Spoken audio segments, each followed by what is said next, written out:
I'm a violent motherfucker. I'm the most violent lightweight on this planet.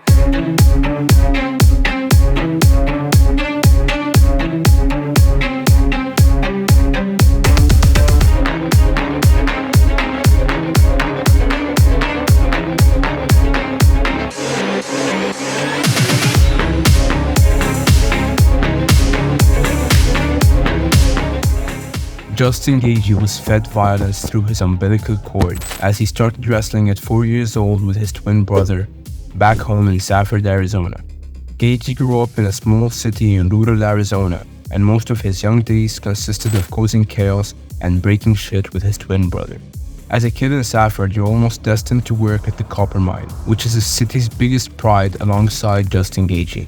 He attended Safford High School, where he was a 4-time finalist and 2-time state champion. Gaethje also played football and baseball in high school. He graduated from Safford High School with a wrestling record of 191 wins and 9 losses. At 18, he worked a grueling summer job at Morenci Mine, laboring 7 days a week, 12 hours a day. Despite harsh conditions, he only took 1 sick day in 3 months. As he was leaving for university, 2 co-workers doubted his success, predicting he'd return to the mine in no time.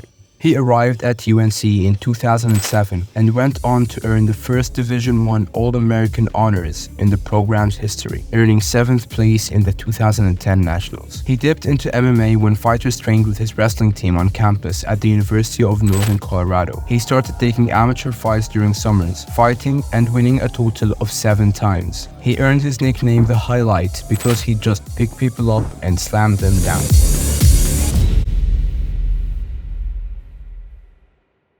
Dustin got into MMA during his freshman year at college and made his amateur debut in 2008, in which he picked up his opponent and patted the canvas with him. He amassed an amateur record of 7-0 before going professional in search of someone who can take him to the second round. He then joined the Ring of Fire and made his professional debut at ROF 41 bragging rights in the summer of 2011. In his debut at ROF 41, Gaethje wiped the floor with his helpless rival's carcass and was out of there in a little over a minute, finishing the fight, as his fans have now gotten used to, by knocking his opponent's brains out of the ring. I'm coming out there to get the job done, you know. I'm coming out there, I'm gonna be in his face, and I see this fight finishing in the first round. I'm ready for war. Justin ended up winning that match by unanimous decision and was ready to take the next step in his career, which was fighting in another organization, Rage in the Cage. Gaethje was set to fight Sam Young in his first bout. As it was both fighters' first time in the ring with Rage in the Cage, the fight was thought not to produce any enticing action, but Justin came in striking to kill. Sam was seized by the bell in the first round as Justin had him on the ground and was serving him punches trying to crack his face open. The second round brought out the wrestler in Justin, and it didn't take him long, despite the referee blocking our vision, to have Sam in a rear naked choke, winning this fight by submission. Justin's second fight was against Drew Fickett for the welterweight championship title. Justin went in looking for blood and was in and out of the ring with his fully deserved title in 12 seconds, knocking his opponent out cold with one perfectly timed overhand punch. Justin's third and final fight for RITC was to defend his title against Adrian Valdez. Justin was looking to end things early by taking the fight to the mat more than once at the start of the fight, and then decided to show Adrian just how heavy his hands were. He hit like truck, you know, like nobody hit harder than Justin Gaethje. By unleashing a storm of punches down on him. This softened Adrian up for Justin to knock him out in the first 20 seconds of the second round. Even the god of violence was looking at the referee, waiting for him to put Adrian out of his misery.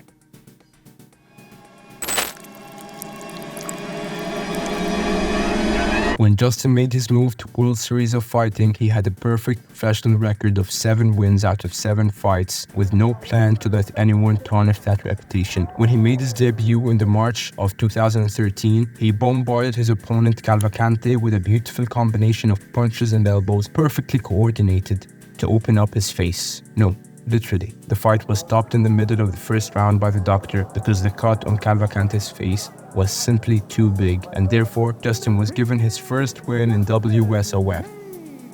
After 2 more wins, Justin was looking to snatch the championship from its current holder, Richard Patishnok. Patishnok had an impressive record of 6 wins and 1 loss, but Gaethje had the terrifying record of an overpowered anime villain. 10 out of 10 fights won, 8 of them by knockout and 1 by submission. He was favored to win that fight, and rightfully so. Gaethje jumped at Rich with a flying knee, but his rival hit back with a reckless sequence of punches, giving Justin the time and space to fight in the clinch and get the most out of his elbows and knees. Justin finished this match by knockout in 1 minute and 9 seconds and got his hands on a championship belt for the last time in his career. So far, at least. Justin Gaethje defended his title for 4 consecutive years, violently wreaking havoc across the WSOF until he got his promotion to the UFC.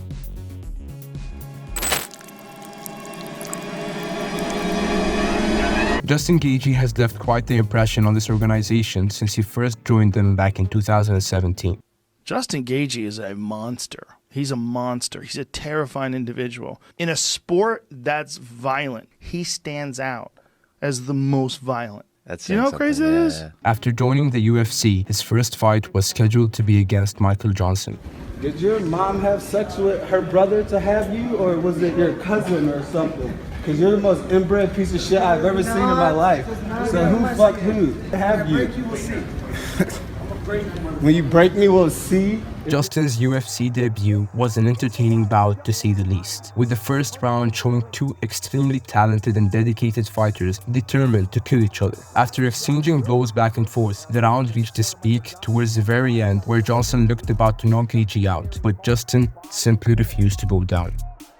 Halfway into the second round, we can see just how formidable Justin's chin is as he manages to stay on his feet. In the last minute of the round, Justin unloads his violence on his rival, but is unable to finish the job due to exhaustion. When he finally deals Johnson the final knee to bring him down, Justin can't even climb up the fence, until he finally does and ends it with a spectacular backflip. Despite priding himself on his elite wrestling, he was struggling to showcase his skills in the UFC. This was most evident seeing his first takedown attempt during his second fight, and the fact that it took him 6 years to get his first successful takedown in UFC. His third fight was with Dustin Poirier, who he will soon rematch on the 29th of July. The first round started off with Gaethje taking a lot of punching and landing many leg kicks. It seemed as though his plan was to tire Poirier out so he can knock him out in the 3rd or 4th round. The second round saw more action as Justin's face was turned to a punching bag as he still chose to have faith in his leg kicks. Dustin was looking a little wobbly and weak at the knees, but it was probably Justin's looks that got him. Justin poked Dustin's eye, but he refused to have it checked out by a doctor, and towards the end, we saw the explosive side of Gaethje when he got a running thunder kick.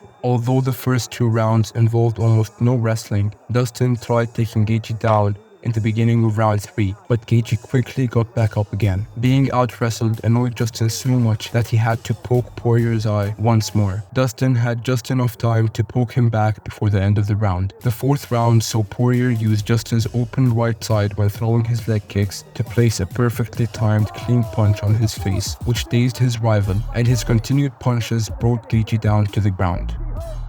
The highlight then went on a 4-win streak, the most noticeable one being his fight against Tony Ferguson, because it was not planned, but Justin was brave and crazy enough to sign the dotted line on such short notice. This fight was enough to convince me that El Cucuy could survive a train crash and be just fine. The sheer amount of violence in that fight was unbelievable, and the fact that Herb Dean had to step in to stop the fight because he deemed Tony too battered to go on is enough to describe the fight.